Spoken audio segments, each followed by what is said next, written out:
Chapter 1. The Warriors of Djibouti.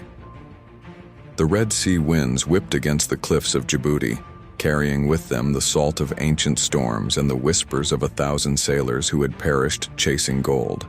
On the horizon lay the faint shadow of Devil's Island, a jagged black tooth erupting from the sea, crowned with smoke as though the mountain itself was alive and breathing. To most it was cursed, to a few it was a promise. Two young warriors, Abshir and Samatar, sons of camel herders, walked across the burning desert. Each carried a spear tipped with hammered iron, their torsos wrapped in the simple cloth of their people, their hearts wrapped in something heavier. Legend. For since childhood they had heard it, that the Jinn King kept a vault of treasure beneath Devil's Island, guarded by a beast older than time. As the sun sank, they reached the coastal shallows where their camels knelt, restless as if they too sensed what was to come. Abshir pressed his hand against the beast's fur. "Stay," he whispered, voice heavy. "If we return, it will be with riches." Samatar laughed, but his laugh was hollow. "If we return at all."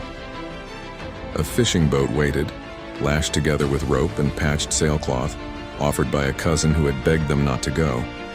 They pushed it into the darkening waves, muscles straining as the sea accepted them into its embrace. Behind them the desert shrank, and before them the volcano island grew, its cliffs scarred and sharp as blades. The voyage was quiet, too quiet. Even the gulls would not fly overhead. Hours passed as the oars dipped into waters that seemed thicker than normal, as though something vast and unseen moved beneath. Samatar gripped his spear tighter. "The old ones were right," he muttered. "This sea is cursed." At dawn, the boat scraped against black stone. The air smelled of sulfur, and steam hissed from cracks in the rocks. Devil's Island was alive with strange sound. The groan of the mountain, the hiss of vents, the distant thud of waves striking hollow caverns below. They climbed, barefoot, across stone that seemed to pulse with heat, until they reached the mouth of the sinkhole. A vast circle of ocean carved into the rock, its waters spiraling like a whirlpool into darkness. The warriors tied the boat and stripped to the waist. Neither spoke. Both knew this was the point of no return. Abshir touched the amulet his mother had given him, carved bone with symbols of protection. Samatar only closed his eyes and prayed to Allah, though he wondered if any god could hear him here. They dove. The water was colder than the air, and blackness swallowed them whole.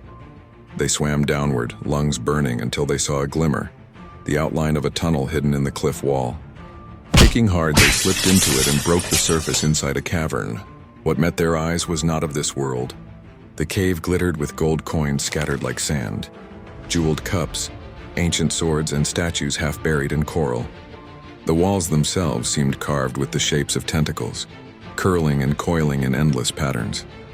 Their breaths echoed loud against the stone, their eyes wide with awe and greed. Samatar knelt, scooping coins into a leather pouch. "We are kings," he whispered, but Abshir froze. A sound vibrated through the stone, low and deep, like a heartbeat not of man but of earth itself. The water rippled, though nothing touched it. From the shadows at the cavern's edge, something stirred. First a tentacle thick as a tree trunk sliding silently across the stone, then another. The water surged and an eye opened beneath the surface. Vast, yellow, slit like a serpent's, burning with an intelligence older than mankind. Abshir screamed, thrusting his spear, but it snapped like a twig against the rising mass. Samatar dropped his pouch of gold, coins spilling like raindrops into the abyss, his voice breaking as he cried for mercy. The cave thundered with movement. Water exploded upward, stone cracked, and then silence.